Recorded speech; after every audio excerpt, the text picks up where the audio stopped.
Hi David, it's really nice to meet you. My name is Benita Faraha, MSW intern. Before we get started, we'll start with confidentiality, letting you know what to expect. Everything that we talk about is confidential. That means that it stays between you and me. The only exception is if you tell me that you want to harm yourself or someone else. Does that sound okay for you? Yeah, that's fine. Thanks for explaining. Of course, I want this space to feel safe and respectful for you. Since this is like a first time meeting, I would love to just spend more time getting to know you and what is important. Will it be okay if I start there and take notes? Yeah, that's fine, sure. Great. I saw from your intake that you enjoy playing guitar and you volunteer at your local temple. That sounds really meaningful. Could you tell me more about that? Yeah, I play the guitar and sometimes I sing with in the Buddhist choir. I do a lot of volunteering there. I help set up events and gatherings, and I just sometimes sit around with the monks and other volunteers. It gives me peace, I guess. That sounds really like such a powerful and grounding experience. What is it about that brings you peace? It's calm. It's so calm there. People are very nice and friendly, and it feels like I'm doing something meaningful, like good.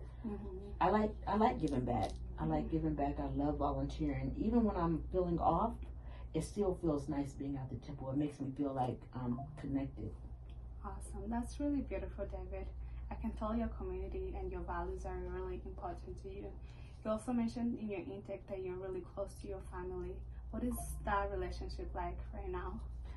Yeah, we're extremely close. My parents and my brother, we all live nearby. Yeah. And we have dinner together almost probably about once or twice a week. And those times mean a lot to me. But sometimes I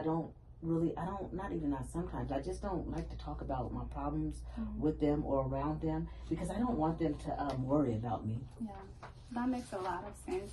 You're trying to protect them even while you're carrying a lot yourself.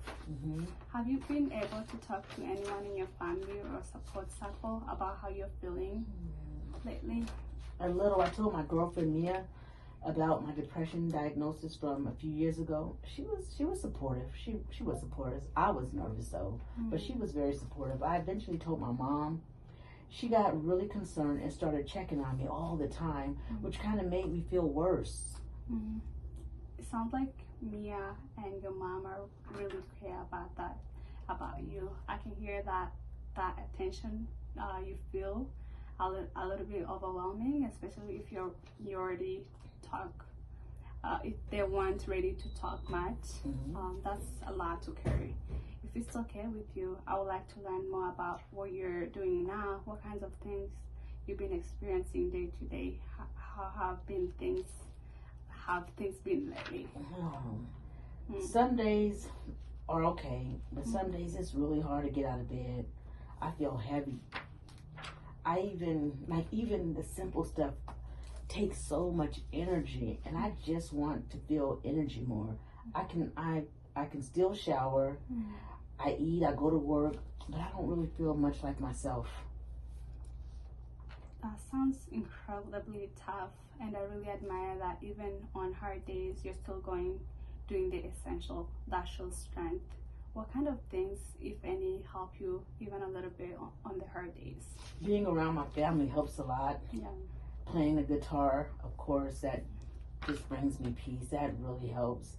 And my dates with Mia and video games with my brother and cousins help bring distraction to me sometimes. But getting the energy to get out of bed, getting the energy to go out and do things, that's what's hard. Yeah.